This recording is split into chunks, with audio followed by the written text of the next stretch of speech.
Foreign Affairs Minister Vivian Balakrishnan says the baseline 10% tariff imposed by the United States on Singapore is still a disappointment and a drag on economic growth. That is, even though the situation is not as bad as it initially sounded. But beyond the numbers, Dr. Balakrishnan says what is of concern is how the global trading system is changing. He was speaking at a dialogue organised by the Singapore Institute of International Affairs. Everyone is going to be inspired by this search for a more narrow definition of interests, a more transactional approach, and leverage on the basis of bilateral asymmetry. All this is bad for Singapore.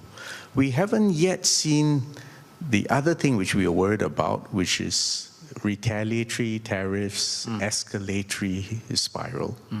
Not yet, but we should not breathe a sigh of relief and say that will never happen.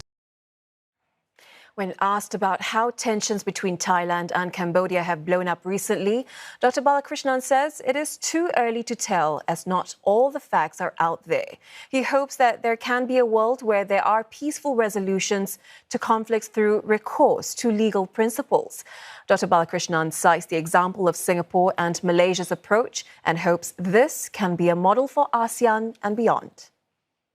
One thing which we should give full credit to the leaders of Malaysia and Singapore is that we have always played by the rules. And whenever there have been differences, we've gone to the international court or we've resorted to arbitration. And then both sides have said, I accept the verdict, I look forward, I carry on. As the global trading system changes, ASEAN is hoping to achieve a single market within 5 to 10 years. The bloc is working to cut tariffs and trade barriers to enable the free flow of goods, services, investment, labour and capital, boosting regional growth and competitiveness. Now, speaking at a geopolitical forum, Secretary-General Kao Kim Hon emphasised that ASEAN has no choice but to press ahead amid global uncertainties and new US tariffs on member states. All ASEAN member states now have to face both individually and collectively to respond to US tariffs. And I think this is still very much early, and there's a lot of uncertainty in there.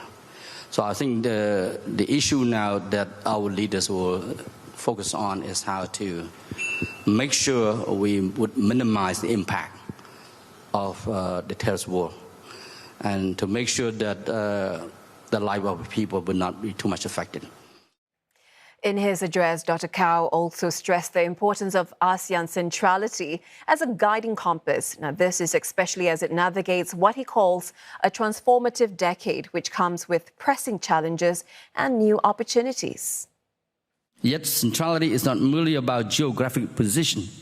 It requires strategic agency and the capacity to shape outcomes rather than simply react to them.